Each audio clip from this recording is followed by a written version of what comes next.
నమస్కారం. Bahujan times news కి స్వాగతం. హెడ్లైన్ చూద్దాం.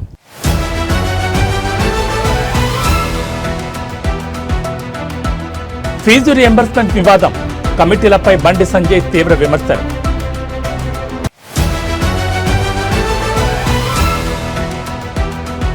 చిత్తూరు అడవుల్లో ఏఐ విప్లవం, ఏనుగుదాడుల నివారణకు సోలార్ డిటెక్షన్ సిస్టమ్.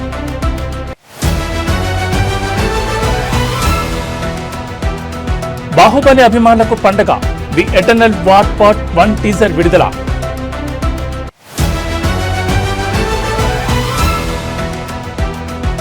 ఏపీ తెలంగాణకు వర్ష హెచ్చరిక, బంగాళాఖాతంలో ఆవర్తన ప్రభావం, పలు జిల్లాలకు భారీ వర్ష సూచన.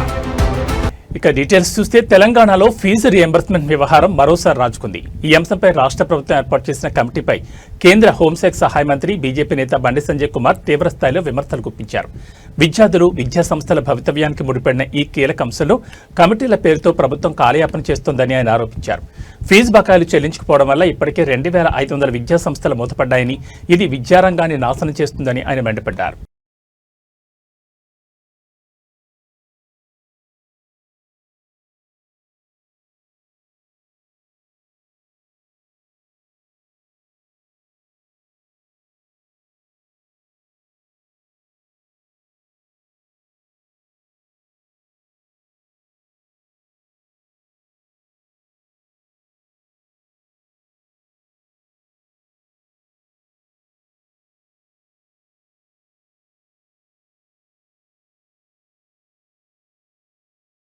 తెలంగాణలో రాజకీయాలు మరోసారి వేడెక్కాయి. ముఖ్యంగా జూబ్లీహిల్స్ అసెంబ్లీ ఉప ఎన్నిక ప్రచారం సందర్భంగా అధికార కాంగ్రెస్, బీజేపీ నేతల మధ్య మాటల యుద్ధం తారాస్థాయికి చేరింది.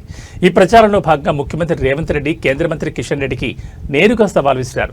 బీజేపీకి, బీఆర్ఎస్ కు మధ్య ఎలాంటి రహస్య ఒప్పందం లేదు అని మీరు నిరూపించుకోవాలంటే మాజీ ముఖ్యమంత్రి కేసీఆర్ మరియు మాజీ మంత్రి హరీష్ రావును అరెస్ట్ అయ్యేలా చూడండి అని రేవంత్ రెడ్డి డిమాండ్ చేశారు. మరి ఈ సవాలుకు కిషన్ రెడ్డి ఎలా బదులిస్తారో వేచి చూడాలి.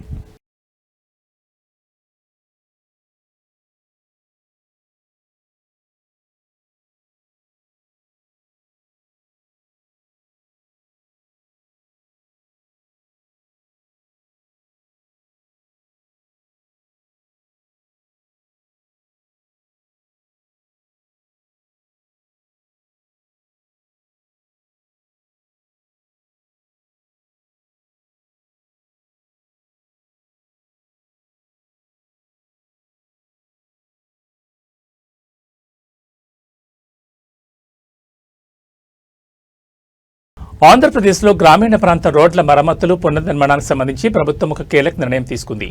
కేంద్ర ప్రభుత్వం పథకం కింద రాష్ట్రానికి మంజూరు చేసిన 2000 కోట్లను తక్షణమే వినియోగించాలని రాష్ట్ర ఉప ముఖ్యమంత్రి మరియు పంచాయతీరాజ్ శాఖ మంత్రి పవన్ కళ్యాణ్ అధికారులను ఆదేశించారు. గ్రామాలకు పటిష్టమైన రోడ్లను అందించడమే కూటమి ప్రభుత్వ లక్ష్యమని పేర్కొన్న ఆయన ఈ నిధుల వినియోగంలో పారదర్శకత పాటించాలని, పనుల నాణ్యత విషయంలో ఎక్కడా రాజీ పడకూడదని అధికారులకు స్పష్టం చేశారు. మరీ ముఖ్యంగా ఈ నిధులను దెబ్బతిన్న పంచాయతీరాజ్ రోడ్ల పునర్నిర్మాణానికి వినియోగించాలని, అత్యంత తీవ్రంగా దెబ్బతిన్న రోడ్లకు మొదటి ప్రాధాన్యత ఇవ్వాలని ఆయన దిశానిర్దేశం చేశారు.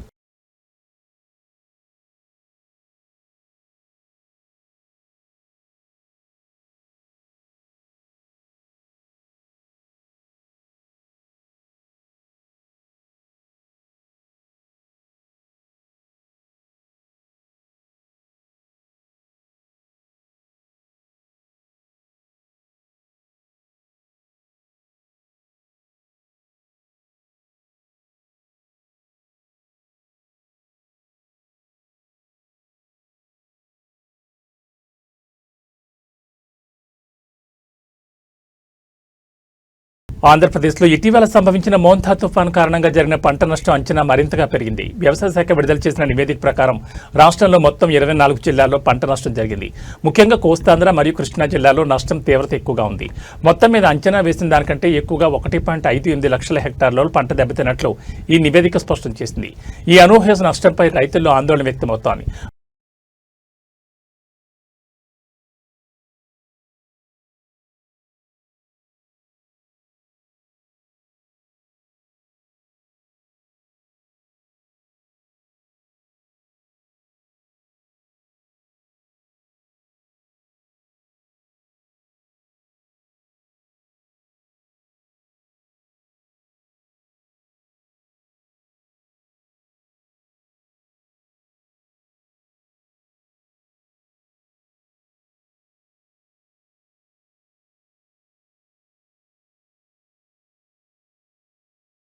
చిత్తూరు అటవీ సరిహద్దులో మానవ ఏనుగుల ఘర్షణలను తగ్గించడానికి ఆంధ్రప్రదేశ్ ప్రభుత్వం ఒక సరికొత్త విప్లవాత్మక అడుగు వేసింది. గ్రామాల్లోకి ఏనుగులు చొచ్చుకురావడం, పంటలను నాశనం చేయడం, ప్రాణ నష్టం కలిగించడం ఇదంతా అటవీ ప్రాంతాల్లో నివసించే ప్రజలకు నిత్యకృత్యం. దీనికి ముగింపు పలకడానికి చిత్తూరు అటవీ విభాగంలో ఆర్టిఫిషియల్ ఇంటెలిజెన్స్ ఏఐ ఆధారిత సోలార్ పవర్ డిటెక్షన్ సిస్టమ్ను ప్రవేశపెట్టింది ఏపీ ప్రభుత్వం. ఈ వ్యవస్థ అటవీ సరిహద్దుల్లో అమర్చబడుతుంది. ఇది ఏఐ సాంకేతిక సహాయంతో ఏనుగులు అటవీ ప్రాంతం నుంచి మానవ నివాసాల వైపు వస్తున్నాయని గుర్తించగానే తక్షణమే గ్రామస్తులకు మరియు అటవీ అధికారులకు హెచ్చరికలు పంపుతుంది. సౌరశక్తితో పనిచేయడం వల్ల దీని నిర్వహణ కూడా సులభం. ఈ ముందస్తు హెచ్చరికల వ్యవస్థల వల్ల జనం అప్రమత్తమై తమను తాము, ముఖ్యంగా తమ పశువులను, పంటలను రక్షించుకోవడానికి తగిన చర్యలు తీసుకోవచ్చు. ఇది ఏనుగులను సురక్షితంగా వెనక్కి మళ్లించడంలోనూ అధికారులకు సహకరిస్తుంది. చిత్తూరు అటవీ సరిహద్దు గ్రామాల్లో మనుషులకు, ఏనుగులకు మధ్య ఘర్షణలను గణనీయంగా తగ్గించడానికి, ప్రాణ నష్టాన్ని నివారించడానికి ఈ ఏఐ ఆధారిత సాంకేతికత ఒక కీలకమైన అస్త్రం కానుంది. ప్రకృతిని, మనిషిని రక్షించే దిశగా ఇది ఒక అద్భుతమైన సాంకేతిక పరిష్కారం కానుంది.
ఫిలిప్పీన్స్ దేశంలో టైఫూన్ కల్మాగి సృష్టించిన బీభత్సం అంతకంతకు పెరుగుతోంది. తాజా నివేదికల ప్రకారం ఈ తుఫాను కారణంగా మరణించిన వారి సంఖ్య 52కు చేరింది. భూకంపాల నుంచి ఇప్పుడిప్పుడే కోలుకుంటున్న ప్రావిన్స్లలో ఈ తుఫాను కారణంగా భారీ వరదలు సంభవించాయి. వరద నీరు ఇళ్లను ముంచెత్తి రోడ్లను నదీపాయలుగా మార్చడంతో ప్రజలు తీవ్రంగా నష్టపోయారు మరియు నిస్సహాయ స్థితిలో చిక్కుకుపోయారు. తుఫాను ప్రభావంతో వేలాది మంది ప్రజలు తమ ఇళ్లను వదిలి సురక్షిత ప్రాంతాలకు తరలి వెళ్లారు. చాలా ప్రాంతాల్లో కమ్యూనికేషన్ మరియు విద్యుత్ సరఫరా నిలిచిపోయింది. ముఖ్యంగా సెంట్రల్ ఫిలిప్పీన్స్ దీవులలో భూకంపం వల్ల బలహీనపడిన నిర్మాణాలపై వరదలు మరింత పెను విధ్వంసాన్ని సృష్టించాయి. ప్రమాదంలో చిక్కుకున్న వారిని రక్షించేందుకు సహాయక చర్యలు కొనసాగుతున్నాయి. ఈ ద్విగుణీకృత విపత్తు నుండి ప్రజలు కోలుకోవడానికి అంతర్జాతీయ సహాయం అవసరమని అధికారులు విజ్ఞప్తి చేస్తున్నారు.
యూరోజోన్ విస్తరణలో భాగంగా ఒక ముఖ్యమైన పరిణామం చోటు చేసుకుంది. బల్గేరియా దేశం త్వరలో యూరోను తమ అధికారిక కరెన్సీగా స్వీకరించనుంది. బల్గేరియా జనవరి 2026 నుండి అధికారికంగా యూరోను తమ కరెన్సీగా స్వీకరించనుంది. ఈ మార్పుతో Bulgaria governor European central bank governing కౌన్సిల్లో ఓటింగ్ హక్కులను పొందుతారు.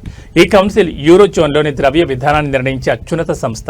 బల్గేరియా చేరికతో యూరోజోన్ నిర్ణయాల్లో ఆ దేశానికి కూడా ప్రాతినిధ్యం లభిస్తుంది.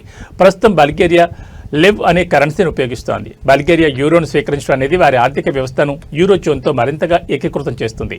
వాణిజ్యం మరియు పెట్టుబడులకు మరింత స్థిరత్వాన్ని చేకూరుస్తుంది.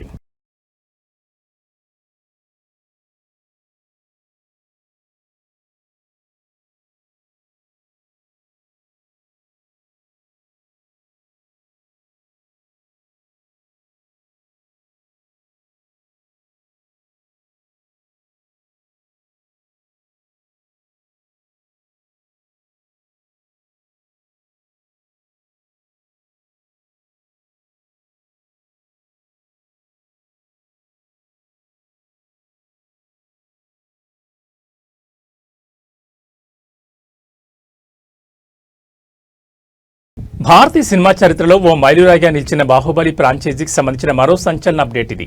దర్శకుడు ఎస్ఎస్ రాజమౌళి తాజాగా ఈ ఫ్రాంచైజీ నుంచి రాబోతున్న animated series Baahubali the eternal war part 1 టీజర్ను విడుదల చేశారు.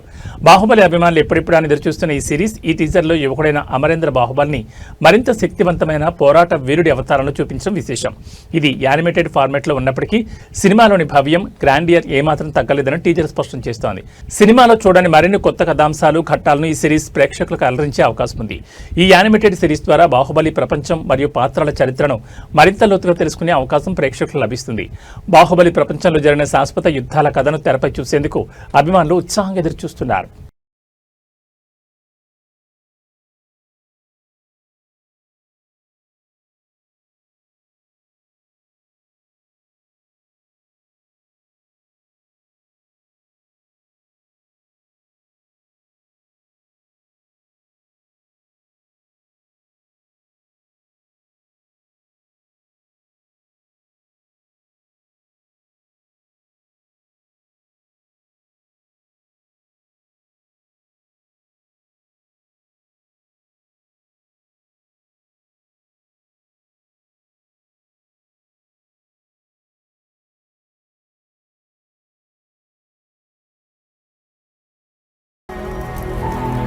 When gods fall, even eternity bleeds.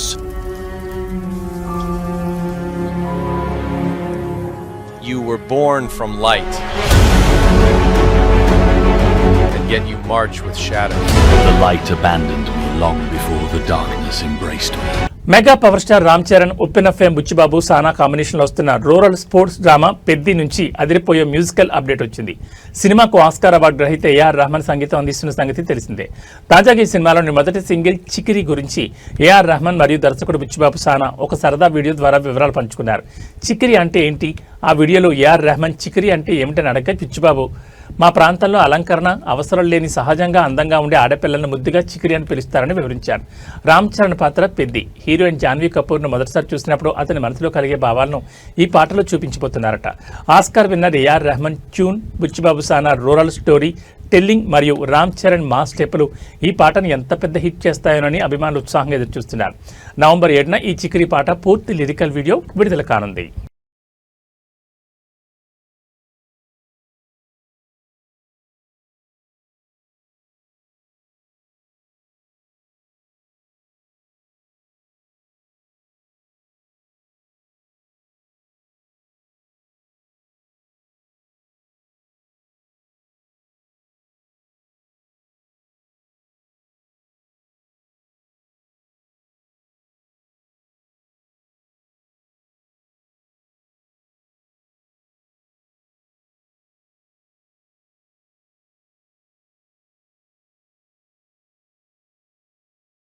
పశ్చిమ మధ్య బంగాళాఖాతంలో కొనసాగుతున్న ఉపరితల ఆవర్తనం ప్రభావం కారణంగా ఆంధ్రప్రదేశ్ మరియు తెలంగాణ రాష్ట్రాల్లో మరికొన్ని రోజులు వర్షాలు కురిసే అవకాశం ఉందని వాతావరణ శాఖ హెచ్చరికలు జారీ చేసింది.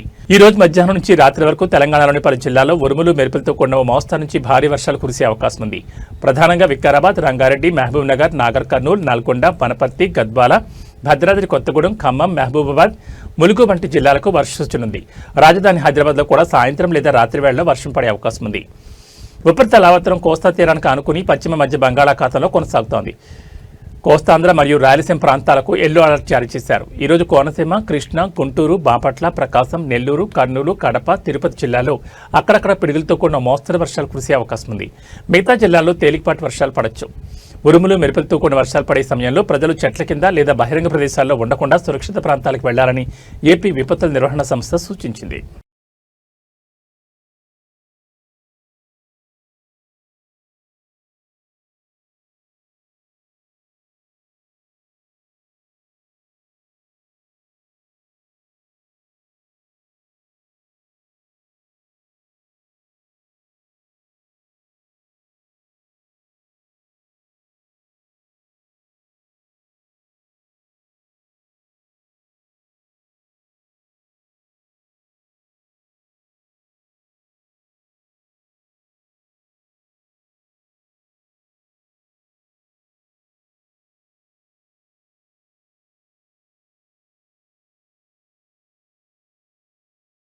ఇవి బులెటిన్ విశేషాలు. మరో బులెటిన్లో మళ్ళీ కలుసుకుందాం. నమస్కారం.